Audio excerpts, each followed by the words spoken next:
play every minute. I'm just saying 40 minutes is not over the top at all. I'm pretty sure I'd have to look it up. How much you want to bet Michael Jordan averaged 39, 40 points, 40 minutes a game for the tail end of his career too, when he was still with the Bulls. I'm just saying, to me, a whole league is just soft because they're all complaining about too many games and too many minutes. But the media says what you just said, that sentence, like it's a fact. Like, you just cannot have LeBron James playing 40 minutes a night. Yes, you can. And Kyrie and Kevin Love and them 20-some-year-old fellas, they can be playing more than 40 minutes a night because it's what you're built for. It's what you're built for. It's what you do. But I know where you're coming from. I know why people say that. But to me, I laugh. I'm like, come on, man. Like, you're 30. It's not like we're talking about. In all honesty, the reality of modern day sports is pretty grim. And this is why I always say that Kobe Bryant is probably the last of that breed, that Michael last of the Mohicans, baby. Breed. Yeah.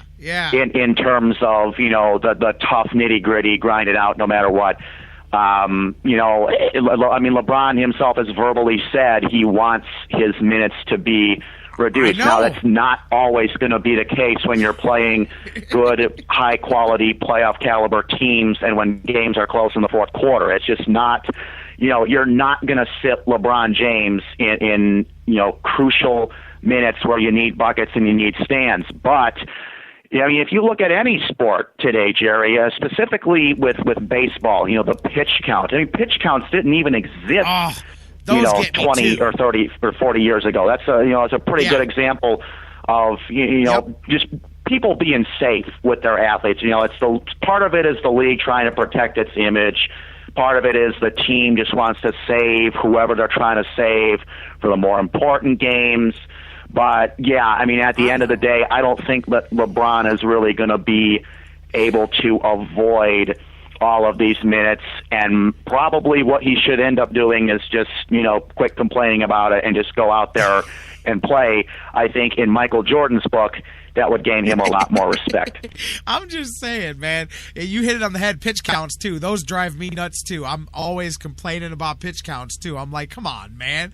Like, they didn't even have a bullpen back in the day. It was you pitched until the game was over. If they had to go to the bullpen, it was an insult. And I know sports advance. I say that all the time. Guys get bigger and stronger and faster and all of that. But I just the minutes thing with the basketball player, it drives me crazy, man, because we're talking, what I'm saying. But anyways, it is what it is, and I agree with you. You definitely, if nothing else, that you don't say it publicly. Like, even if it was happening behind the scenes, like, even if every once in a while Michael Jordan probably hang out smoking a stogie with Phil Jackson, said, hey, man, I could use, a couple minute breather here and there. Hey, no problem, man. We'll give you some minutes off at the beginning of this quarter. And hey, man, whatever, man. But if I got to play all 48, I'll play it because I don't want to lose no matter what. But he never stood out. And, I was just telling Phil, I've been playing way too much lately, and we've really got to do something about that because I just cannot sustain this level of minutes. Come on. He would shoot himself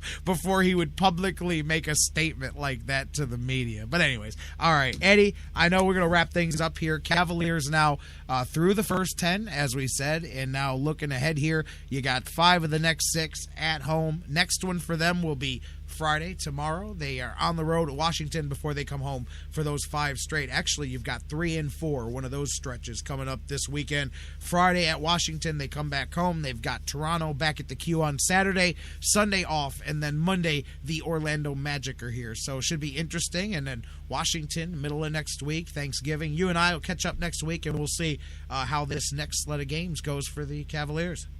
All righty, Jerry. Happy Thanksgiving to you, sir. You too, my man. We'll catch up next week. Eddy Jansen from More Than a Fan, Cleveland. Always a good time to have him here on the show. And again, like I said, it is what it is, but that one gets me. It's not just that people say it, but it was the way Eddy said it. Like, it's a foregone, like it's an official statement. Like, well, we know we can't continue. What? Doesn't that sound like the most ridiculous statement in the world to you? Like, well, you just cannot continue to ask a 30-year-old man who calls himself King James, who is the quote-unquote greatest of all time, to play, 3/4 of the game every night. Because that's basically what we're talking about. A little bit short of that. But 40 out of 48 is what? 80% of the game. 80%. I mean, we're not even talking about the whole thing. Anyways, I guess you guys, somebody sitting at home is going, well, easy for you to say. I'm just saying, I work pretty hard at what I do too. Most people do. And I think LeBron does too. I'm not in any way saying that, but come on, man. Could you imagine? Could you imagine Magic or Michael or Bird or any of the greats standing there, or even Kobe? And I'm not a big Kobe fan, but he is a competitor. Like, whoo, could you imagine them standing in front of the world and saying, you know, I'm just playing too many minutes lately, man. We got to do something about that. Get out of here. But anyways, it's my little pet peeve. It is what it is, and I'm sure you'll hear me complain about that once or twice more. Hey, speaking of hoops, outside the Cavs last night, great game. CSU Vikings pick up their second win of the season last night. Vikes took care of business, 60-46. They beat Jacksonville State at the Wolstein Center. Anton Grady continued to play well in the post, 12 points, 4 boards. Kazakine 13-6, Marlon Mason 10 points, 8 boards as well for the Vikings. And it was one of those gritty, grind them out games. Defense, they held the Vikings, that is, held them to 35% shooting on the night. Vikings took care of business. Now they are back at it this weekend as the CSU Vikings continue in the Global Sports Showcase, 4 p.m. Savannah State. Coming up here, it'll be heard on 1220. My buddy Al Pulowski with the call. So we'll talk some more about that coming up next week. Vikings improved to 2-1, and they've picked up their last 2 after dropping that first one early on to Iona. Tomorrow, guys, looking ahead to the show, man, we got a lot to get into. We've got the Friday slate of football, of course. Jeff Gorman from Indians and Browns101.com going to join us tomorrow. We're doing the Atlanta Falcons scouting report. Ryan Ruiz from the Inscriber with 3 dog bones to a Browns victory. I got a funny feeling that Josh Gordon may be in there, and the running backs as well. We'll talk to Ryan, and can't wait to get his dog bones to a victory. The sports writer extraordinaire, Jonathan Knight, in the house, wrapping up the week with us. That is always one hell of a conversation. We'll get you set for 3 and 4 from the Cavaliers, Buckeyes, hoops, and football, and all of that, man. It's the usual Friday edition of The Fix. Can't wait to bring it to you. Can't wait to have you here with us tonight. Enjoy it. Of course, you've got some Thursday night football. Speaking of football, by the way, we were telling you guys yesterday as we went off the air when the Bills are looking for people to help shovel out the stadium. I'm telling you, Governor Cuomo is not in the mood to even see this game played. He's got some great points. I mean, right now, there are public driving bans all over the place, and a lot of the police and the state services, emergency services, sheriff's offices, they're all being utilized in other places. Now, it's midweek. If the weather clears, and they're talking about some high 50s, mid 50s this weekend, problem there is while it starts to melt the snows, then you've got a truckload of flooding from these feet and feet and feet of snow that has come down.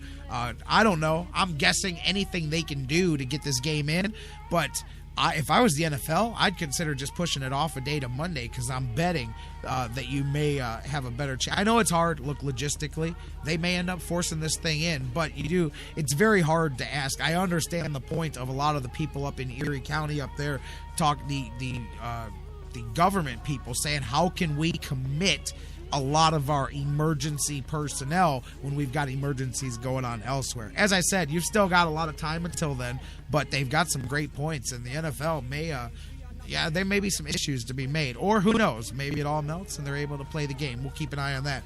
Talk about it tomorrow too. All right, guys, whatever we're talking about, if you're watching some Thursday night football tonight, if you're watching any of the college hoops that's going on, anything, yeah, exactly, Charles, with the rain and the temperatures, that you've got to think that it's going to flood. Tonight, Kansas City and Oakland. Kansas City's really getting themselves cooking, and they've got a Raiders team that, as we know, is having a very bad season. Actually, just saw the latest as I update this coming out. There's even talks of potentially now playing this game between the Bills and the Jets somewhere else. Word is now coming in just now as we speak that they are not going to attempt to play this game.